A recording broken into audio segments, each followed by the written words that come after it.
तथाकथित शराब घोटाले में 2 साल से सीबीआई और ईडी की जांच चल रही है। इस 2 साल में बार बार, चाहे लोअर कोर्ट हो, चाहे हाई कोर्ट हो, चाहे सुप्रीम कोर्ट हो, एक सवाल बार बार उठा है कि मनी ट्रेल कहां है, पैसा कहां गया। ऐसा कहा गया कि शराब कारोबारियों को मुनाफा पहुंचा, बहुत ज्यादा मुनाफा पहुंचा। लेकिन अगर उन्हें मुनाफा पहुंचा तो उन्होंने किसको रिश्वत दी, उन्होंने किसको पैसे दिए? क्योंकि 2 साल की जांच के बाद, सैकड़ों रेड के बाद, हजारों लोगों को क्वेश्चन करने के बाद आम आदमी पार्टी के किसी भी नेता, किसी भी मंत्री, किसी भी कार्यकर्ता के पास से 1 रुपए की भी प्रोसीड्स ऑफ क्राइम की रिकवरी नहीं हुई। आज तक आम आदमी पार्टी के किसी भी नेता के पास प्रोसीड्स ऑफ क्राइम का, इस मनी ट्रेल का 1 रुपया भी नहीं मिला। और ये सवाल बार बार सुप्रीम कोर्ट ने भी कोर्ट में पूछा और अपने आदेश में भी लिखा कि मनी ट्रेल कहां है। अरविंद केजरीवाल जी को 2 दिन पहले इसी तथाकथित शराब घोटाले के तहत गिरफ्तार किया गया। अरविंद केजरीवाल जी की गिरफ्तारी सिर्फ एक व्यक्ति के बयान के आधार पर है। यह व्यक्ति कौन है? इस व्यक्ति का नाम है शरत चंद्र रेड्डी। शरत चंद्र रेड्डी औरोबिंदो फार्मा करके एक बहुत बड़ी दवाइयां बनाने की कंपनियों के मालिक हैं। इनके पास कई और कंपनियां भी हैं, जिसमें से 2 प्रमुख कंपनियां हैं, एपीएल हेल्थकेयर और यूजिया फार्मा। शरत चंद्र रेड्डी जी को भी दिल्ली की एक्साइज पॉलिसी में शराब के कुछ दुकानें मिली, उनको कुछ जोन मिले। शरत चंद्र रेड्डी को 9 नवंबर 2022 को क्वेश्चनिंग के लिए बुलाया गया और शरत चंद्र रेड्डी ने साफ साफ कह दिया कि मैं कभी अरविंद केजरीवाल से मिला नहीं, मेरी उनसे कोई बात नहीं हुई, मेरा आम आदमी पार्टी से कोई लेन देन नहीं है। जैसे ही उन्होंने कहा कि मैं अरविंद केजरीवाल से मिला नहीं, उनको तुरंत अगले दिन ईडी द्वारा गिरफ्तार कर लिया गया। कई महीने जेल में रहने के बाद एक दिन शरद रेड्डी जी ने अपना बयान बदल लिया। शरद रेड्डी जी कहते हैं कि मैं अरविंद केजरीवाल जी से मिला भी। शरद रेड्डी जी कहते हैं कि मेरी उनसे शराब घोटाले पे बात भी हुई। और जैसे ही शरद रेड्डी ये कहते हैं, उनको जमानत भी मिल जाती है ईडी के द्वारा। लेकिन ये तो सिर्फ बयान है। पैसा कहां है? मनी ट्रेल कहां है? क्योंकि बीजेपी और उनका राइट हैंड इन्फोर्समेंट डायरेक्टरेट तो बार बार कह रहे हैं कि शराब घोटाले में पैसा बना और शराब के दुकानदारों ने इस पैसे को भ्रष्टाचार में, इस पैसे को रिश्वत के तौर पे दिया। लेकिन ये तो शरत चंद्र रेड्डी का सिर्फ बयान है, जिसके आधार पर अरविंद केजरीवाल को गिरफ्तार किया गया है। मनी ट्रेल कहां है? मैं बताती हूं आपको कि मनी ट्रेल कहां है। ये है मनी ट्रेल शरत चंद्र रेड्डी की कंपनियों द्वारा दिया गया इलेक्टोरल बॉन्ड्स में भारतीय जनता पार्टी के बैंक अकाउंट में पैसा। आज ये मनी ट्रेल पूरे देश के सामने आ गई है कि शरत चंद्र रेड्डी, औरोबिंदो फार्मा का मालिक, एपीएल हेल्थकेयर का मालिक, यूजिया फार्मा का मालिक, शराब का कारोबारी, उसने 4.5 करोड़ रुपए के इलेक्टोरल बॉन्ड्स दिए एक्साइज पॉलिसी के बनने के दौरान भारतीय जनता पार्टी को, उसके बाद गिरफ्तार होने के बाद 55 करोड़ रुपए के इलेक्टोरल बॉन्ड्स दिए भारतीय जनता पार्टी को। तो जिस मनी ट्रेल की पिछले 2 साल से तलाश हो रही थी, आज वो मनी ट्रेल सामने आ गई है कि आखिरकार शराब के कारोबारियों ने पैसा किसको दिया, पैसा कहां गया और पैसा कब गया। तो अब मैं प्रधानमंत्री नरेंद्र मोदी जी को चैलेंज कर रही हूं, मैं उनके राइट हैंड इन्फोर्समेंट डायरेक्टरेट को चैलेंज कर रही हूं कि आज शराब घोटाले की मनी ट्रेल मिल गई है। सारा पैसा भारतीय जनता पार्टी के बैंक अकाउंट में गया है। तो enforcement directorate Bharatiya Janata party को आरोपी बनाए और enforcement directorate Bharatiya Janata party के राष्ट्रीय अध्यक्ष जेपी नड्डा को गिरफ्तार करे, क्योंकि अब पहली बार एक्साइज पॉलिसी के मामले में आधिकारिक मनी ट्रेल सामने आ गया है और ये मनी ट्रेल सीधा शराब के कारोबारियों से भारतीय जनता पार्टी के बैंक अकाउंट में गया है। अब मैं चाहूंगी कि सौरभ भारद्वाज जी और डिटेल में इस बात को रखें। नमस्कार साथियों,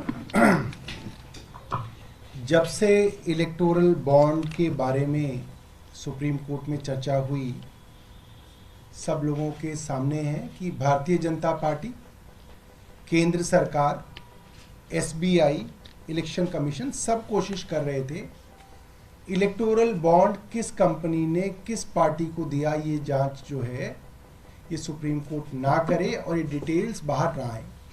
मगर जब से ये डिटेल्स बाहर आई हैं, बहुत serious questions Bharatiya Janata party से उठते हैं और मैं आपको डेट वाइज बताऊंगा ताकि हर एक साधारण आदमी को समझ में आ जाए कब कहा गया कि ऑरबिंदो फार्मेसी और उसके डायरेक्टर मनी लॉन्ड्रिंग कर रहे हैं। मनी लॉन्ड्रिंग कर रहे हैं का मतलब तो भ्रष्टाचार कर रहे हैं। ईडी कह रही है कि वो भ्रष्टाचार कर रहे हैं। जो कंपनी मनी लॉन्ड्रिंग कर रही है या जो आदमी मनी लॉन्ड्रिंग कर रहा है, आपकी ईडी उसको छापा मार रही है, आपकी ईडी उसको गिरफ्तार कर रही है, वो कंपनी आपको चंदा दे रही है। और 1-2 नहीं, 59.5 करोड़, 59.5 करोड़ रुपए का चंदा भारतीय जनता पार्टी ने लिया है। उनके अकाउंट से इनके अकाउंट में आया है, सबूत है। सुनिए, नवंबर से पहले, नवंबर 2021 से पहले की बात बतानी जरूरी है क्योंकि नवंबर 2021 में ये पॉलिसी आई और इस पॉलिसी के अंदर ईडी का आरोप है कि शरद चंद्र रेड्डी और उनसे संबंधित कंपनियों को दिल्ली के अंदर 5 जोन मिले लिकर वेंट्स के। बहुत बड़ी बात है, ये एलिगेशन है। ये पॉलिसी नवंबर 2021 में आई। तो जब ये पॉलिसी चल रही थी उस दौरान, यानी कि 5 जनवरी 2022 को ये पॉलिसी उस वक्त रन कर रही थी, इनके पास 5 जोन थे। उस दौरान ऑरबिंदो फार्मा ने 3 करोड़ के बॉन्ड खरीदे और उसके कुछ दिनों में बीजेपी ने वो बॉन्ड इनकैश करा लिए। अभी सबूत आ गए हैं कि भारतीय जनता पार्टी ने ये पैसा ले लिया है। उसके कुछ दिनों बाद जुलाई में ऑरबिंदो फार्मा ने 1.5 करोड़ रुपए के बॉन्ड खरीदे। जुलाई 2022 में ही बीजेपी ने वो बॉन्ड इनकैश करा लिए। ऑरबिंदो फार्मा का पैसा आ गया। अभी तक ऑरबिंदो फार्मा के ऊपर कोई मुकदमा नहीं चला है, ठीक है। अब इसके बाद आते हैं नवंबर में। अब आपको मालूम ही है कि जुलाई के अंदर ये पॉलिसी 2022 में वापस आ गई। सरकार ने वो पॉलिसी वापस ले ली और ये बात होने लगी, सब जगह मुकदमे दर्ज होने लगे। सीबीआई के मुकदमे दर्ज हो गया कि ये जो कंपनियां हैं ये अब रडार में हैं, इनके ऊपर जांच चल रही है। अब आप सुनिए कि 9 नवंबर को 2022 ईडी शरद चंद्र रेड्डी को बुलाती है शरद चंद्र रेड्डी कहते हैं कि मैं अरविंद केजरीवाल से कभी नहीं मिला, कोई पैसे का कोई लेन देन नहीं है, कोई सवाल ही नहीं उठता। अगले दिन 10 नवंबर 2022 को शरद चंद्र रेड्डी को ईडी गिरफ्तार कर लेती है। अब सुनिए, ईडी की गिरफ्त में है शरद चंद्र रेड्डी, गिरफ्तार हो चुके हैं। 10 नवंबर 2022 को गिरफ्तार हुए हैं। 15 नवंबर 2022 को औरबिंदो फार्मा 5 करोड़ रुपए के बॉन्ड खरीद के बीजेपी को देता है। अब ये साफ है, आपके पास वो आदमी है, उसका डायरेक्टर आपके पास अंदर है जेल में, पीएमएलए में, मनी लॉन्ड्रिंग में, उसके पिताजी की कंपनी है, आपने 5 करोड़ रुपए उस कंपनी से भारतीय जनता पार्टी ने बॉन्ड में ले ली। अब आगे सुनिए, ये भी इनकैश करा लिए गए। इसके बाद 6 जनवरी 2023, इस वक्त शरद चंद्र रेड्डी जेल में है, 5 करोड़ रुपए देने के बाद भी जेल में है। शरद चंद्र रेड्डी से दोबारा से पूछा गया, चार्जशीट दायर की गई। चार्जशीट के अंदर ईडी ने कहा कि शरद चंद्र रेड्डी ने माना नहीं है, मगर ईडी कह रही है कि यह किंगपिन है। जो कल अरविंद केजरीवाल जी को किंगपिन बताया जा रहा था, वो 6 जनवरी 2023 में शरद चंद्र रेड्डी थे, उनको किंगपिन बताया गया और उनके खिलाफ चार्जशीट दायर कर दी गई और बताया गया ये सबसे बड़े बेनिफिशियरी हैं। जैसे कल अरविंद केजरीवाल जी को बताया कि ये किंगपिन भी है और बेनिफिशियरी भी है, ये शरद चंद्र रेड्डी थे 1 साल पहले। अब फिर जनवरी 2020 में जब इनकी बेल की सुनवाई शरद चंद्र रेड्डी की हो रही थी, अभी वो जेल में ही हैं, तो उन्होंने ईडी पे आरोप लगाया कि ईडी के लोग उनके ऊपर फोर्स का इस्तेमाल करके, बल का इस्तेमाल करके उनसे झूठी स्टेटमेंट लेना चाहते हैं और उनके एम्प्लॉयज को भी डराया धमकाया जा रहा है। ये हमारा नहीं, शरद चंद्र रेड्डी का अपनी बेल के अंदर स्टेटमेंट है कि मुझको दबाव डाला जा रहा है कि जो ईडी कह रही है प्री डिक्टेटेड स्टेटमेंट मैं दूं। ये जनवरी 20, 2023 की बात है। अब 6 महीने बीतते हैं, आदमी जेल के अंदर सड़ रहा है, करोड़पति बाप का बेटा, कई बड़ी बड़ी कंपनियों का मालिक जेल में चक्की पीसेंगे। अप्रैल आ गया, अप्रैल के अंदर अब आप देखिए क्या होता है। अप्रैल के अंदर करीब 6 महीने बाद शरद चंद्र रेड्डी स्टेटमेंट दे देते हैं कि हाँ मैंने 100 करोड़ रुपए दिए। 6 महीने बाद, कई बार स्टेटमेंट देने के बाद ये उन्होंने स्टेटमेंट दी। उसके बाद मई में ये मामला हाई कोर्ट जाता है। अब उन्होंने जो ईडी उनके ऊपर दबाव डाल रही थी कहने के लिए, जो कि उन्होंने ही बताया, वो उन्होंने आखिरकार कह दिया। उन्होंने ये बात आखिरकार कह दी अप्रैल 2023 में। अब मई आ गया, मई में उनकी एप्लीकेशन अब हाई कोर्ट के अंदर लगी कि मेरी पीठ में बहुत दर्द चल रहा है। ईडी ने कहा हाँ साहब इनके पीठ में बहुत दर्द है, लिहाजा इनको बेल दे दी जाए। पीठ में दर्द पे हमारे यहाँ ऑफिस से छुट्टी नहीं मिलती, ईडी ने इन्हें बेल दे दी। मिलती है किसी को पीठ में दर्द पे ऑफिस से छुट्टी? आप सब कैमरामैन हैं, सब लोग हैं, पत्रकार यहाँ पे, कौन एडिटर देता होगा? ईडी ने इनको बेल दे दी 8 मई 2023 को। और जैसे ही बेल मिली, पंछी आजाद हुआ। 2 जून 2023 को कहा गया सरकारी गवाह बने शरद चंद्र रेड्डी, मतलब सरकार की शरण में आ गए। अब जब शरण में आ गए तो जैसे जो भी शरण में आता है फिर वो प्रसाद चढ़ाना पड़ता है। फिर आप प्रसाद की कहानी सुनिए। जून 2023 में शरद चंद्र रेड्डी अप्रूवर बन जाते हैं और नवंबर 2023 में जब सरकार को पता है कि ये मनी लॉन्ड्रिंग का आरोपी है, इसने तथाकथित तौर पे 100 करोड़ रुपए की रिश्वत दी, ये जेल में था, उस आदमी से उसकी कंपनियों के थ्रू 3 कंपनी जिनके नाम आतिशी ने बताए, पहली कंपनी औरबिंदो फार्मा और उसकी 2 सब्सिडीज से 50 करोड़ रुपया भारतीय जनता पार्टी ने लिया। 50 करोड़ रुपया छोटा मोटा नहीं है कि कोई 50,000 रुपए डाल गया प्लीज ले लो। 50 करोड़ रुपए के electoral bond Bharatiya Janata party ने शरद चंद्र रेड्डी की कंपनियों से लिए। अब क्या हुआ? ये तो क्योंकि छुपा हुआ था, किसी को पता ही नहीं चलना था किससे कौन क्या ले रहा है, किसी को बताना नहीं था। कानून बना दिया था देश में कि कौन सी कंपनी किससे पैसा ले रही है, कौन सी कंपनी किस पार्टी को पैसा दे रही है। ये कानून है देश का कि किसी को नहीं बताया जाएगा। सुप्रीम कोर्ट ने एक पिटीशन को डिसाइड किया और आर्म ट्विस्ट करके, हाथ मरोड़ के केंद्र सरकार की ये लिस्ट जो है डलवाई। ये लिस्ट डलती है 21 मार्च 2024 परसों शाम को 6:30 बजे, 7 बजे ईडी अरविंद केजरीवाल जी के घर में, 9 बजे अरविंद केजरीवाल जी गिरफ्तार। ये चल रहा है आज इस देश के अंदर। क्यों चल रहा है ये सब समझते हैं, क्योंकि कल 21 तारीख को भारतीय जनता पार्टी की पोल खुल गई। अब ये तो भारतीय जनता पार्टी वाले ही ये पाठ हमें इतने दिनों से पढ़ा रहे हैं मीडिया वालों को कि अगर पैसा पॉलिटिकल पार्टी के पास आ जाए तो वो भी आरोपी बनती है। ये तो भारतीय जनता पार्टी के ही सारे के सारे जो है प्रवक्ता हमें 1 साल से समझा रहे हैं। संबित पात्रा जी, वो जो है भाटिया जी, एडवोकेट साहब, स्मृति ईरानी जी, तो अब आतिशी जी ने बता दिया। 59.5 करोड़ रुपया इन कंपनियों से भारतीय जनता पार्टी को मिला है। स्टेट बैंक ऑफ इंडिया ने बताया है, इलेक्शन कमीशन की वेबसाइट पे पढ़ा है, कोई सबूत की जरूरत नहीं है। जिसमें 55 करोड़ रुपया वो है जब वो आरोपी बन गया था, जब भारतीय जनता पार्टी की केंद्र सरकार को पता चल गया था और पूरी दुनिया को पता चल गया था कि वो मनी लॉन्ड्रिंग का आरोपी है, उसके बाद भी इन्होंने उससे 55 करोड़ रुपए ले लिया।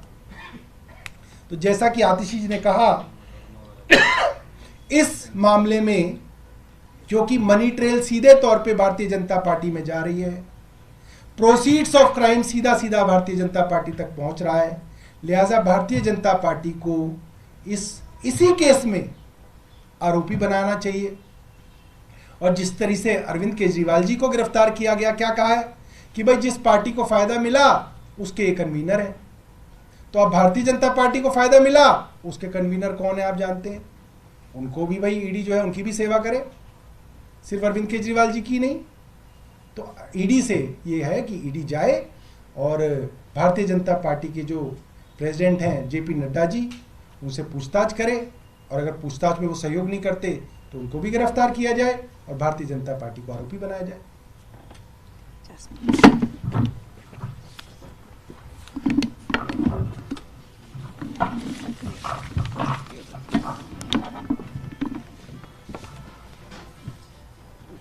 आज जो गंभीर तथ्य और प्रूफ, मैं ये एलिगेशन की नहीं बात कर रहा, आज जो प्रूफ देश के जनता के सामने जो बाहर आया है, इससे ये साबित हो गया है कि शायद भारत के इतिहास का सबसे बड़ा पॉलिटिकल स्कैम बीजेपी ने किया है।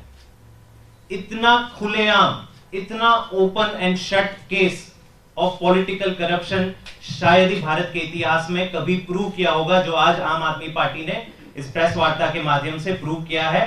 सारे तथ्य देश की जनता के सामने रखे हैं।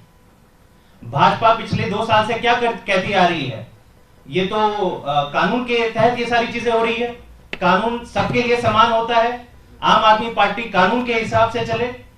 आप अपने मन में केवल एक सवाल पूछिए कि अगर ये सारा पैसा शरद चंद्र रेड्डी ने आम आदमी पार्टी को दिया होता तो क्या आज आम आदमी पार्टी के लोग बाहर होते, या एक के एक सारे 40, 50, 100 नेता सारे जेल के अंदर होते। और अगर यही प्रमाण आम आदमी पार्टी के साथ लागू होता है तो भाजपा के साथ क्यों नहीं होना चाहिए। खुले आम वसूली हो रही है, केवल और केवल पॉलिटिकल कॉन्स्पिरेसी नहीं है ये कि आम आदमी पार्टी के नेताओं को अंदर डाले। एक तीर से 2 निशाने हैं यहां पर, यह समझने वाली बात है। भाजपा ने शरद चंद्र रेड्डी को सबसे पहले ईडी के माध्यम से पकड़ा।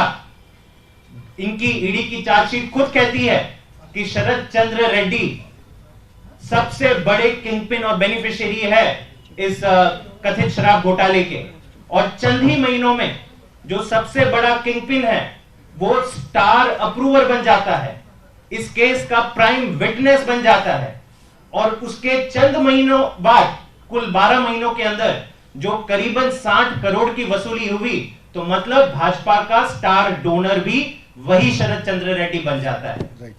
यह सबसे इंपॉर्टेंट चीज है कि, और भाजपा को कभी भी यह संदेह नहीं था कि यह चीज बाहर आएगी। ये तो भगवान की कृपा है कि सुप्रीम कोर्ट के माध्यम से ये सारी चीजें बाहर आई, और ये बाहर नहीं आने वाली थी। आप ये मान के चलिए कि केवल यहां पे मनी लॉन्ड्रिंग का पैसा भाजपा तक नहीं पहुंचा है, इस मनी लॉन्ड्रिंग के ट्रेल को छुपाने की भी हर संभव प्रयास किया गया। एसबीआई भाजपा के पीछे खड़ी हो गई, देश का finance secretary, finance department, finance minister, RBI, election commission of India, तमाम एजेंसियां भाजपा के पीछे खड़ी हो गई कि नहीं साहब, हम इलेक्टोरल बॉन्ड का डेटा तो बाहर नहीं आने देंगे। लेकिन भगवान की कृपा थी कि आज भाजपा के ये काले करतूत, भाजपा का ये पाप देश की जनता के सामने आ गया। अब ये ओपन एंड शट केस है, इसके बाद कुछ नहीं बचता। देश के सामने आज भाजपा बेनकाब हो गई है कि आप कैसे केवल और केवल एक नकली मुकदमे में आपने अरविंद केजरीवाल जी को बंद किया है, और उसके सामने, उनके सामने जो एक प्राइम विटनेस का स्टेटमेंट आपने कोर्ट के सामने कल जो रखा, जिसके आधार पे इनकी रिमांड की एप्लीकेशन आपने दर्ज करी, वो प्राइम विटनेस और कोई नहीं है, भाजपा का प्राइम डोनर है। धन्यवाद।